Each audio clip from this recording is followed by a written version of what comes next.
ঘরের বাইরে এত গাড়ি কেন দাঁড়িয়ে আছে? হ্যালো, আমার দাদা এসিপি, কোনো কলাওয়ালা নয়। এ তো প্রতিদিনের ব্যাপার। এই দাঁড়া দাঁড়া দাঁড়া, কোথায় গেছিলি তুই? তোর ফোনটাও অফ আছে। ওসব ছাড়ো না, আগে বলো এখানে এত গাড়ি দাঁড়িয়ে মেয়ের কেন? বাড়ির লোকেরা এসছে। আমার পারমিশন ছাড়া মেয়ের বাড়ির লোকেদের ডেকেছো? তোর জন্য নয়, দাদার জন্য। তাহলে ঠিক আছে। হ্যাঁ, দাদা ও মেয়েকে রিজেক্ট করে দেবে। দুজনেরই পছন্দ হয়েছে। ও মাই গড, কি বলছো নাকি তুমি? আর কতদিন না না করবে? আইজি মেয়ের সাথে সম্বন্ধ এসছে। আইজির মেয়ের সম্বন্ধ?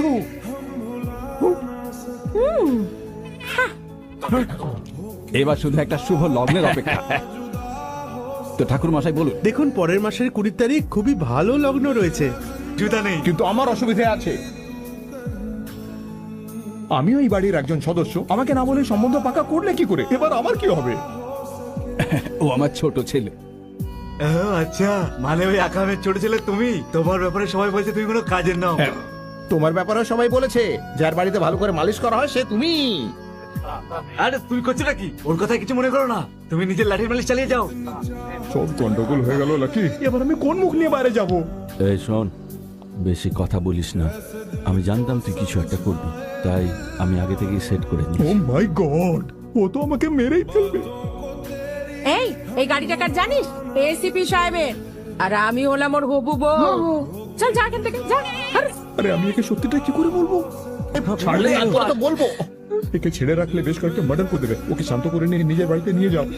এই চলো এবার তোমরা। কুল কুল।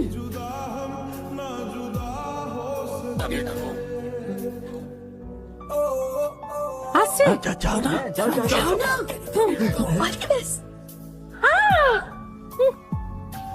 এই দেখতে পাও না?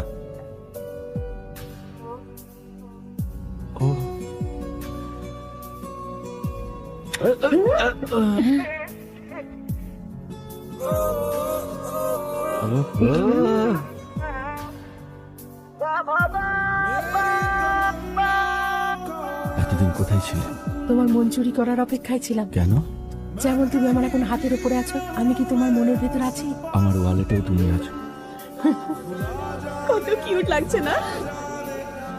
একদিকে এই মেয়েটা যে বিয়ের পিড়ে থেকে পালিয়ে এসেছে, আর ওইদিকে আইজির মেয়ে আমার জন্য বসে আছে। বর্মা, বলো এখন আমি কি করি? আমি বলি, এই ভালোবাসা অনেক পুরনো, এটাকে ছাড়তে পারবেন না। আইজির মেয়েকে আরে কাটিয়ে দিন। এই কাজটা এত সহজ নাকি? খুবই সোজা স্যার। প্রত্যেক ঘরে কাজ নষ্ট করার একটা মানুষ নিশ্চয়ই থাকে, সেই মানুষটাই আপনার বিয়েটাও ভেঙে দেবে।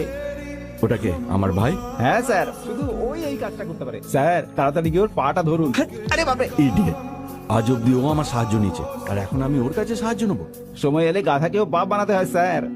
হ্যাঁ, মানে আর ভাই গাধা? হ্যাঁ হ্যাঁ হ্যাঁ হ্যাঁ। এই প্রথম একটা ভালো কথা বললো। আপনি আমাকে প্রথমবার বুঝলেন স্যার। আমার ভাই গাধা। ছোট ভাই গাধা হলে বড় ভাই কি হলো? হ্যাঁ, এবার সব ঠিক আছে স্যার।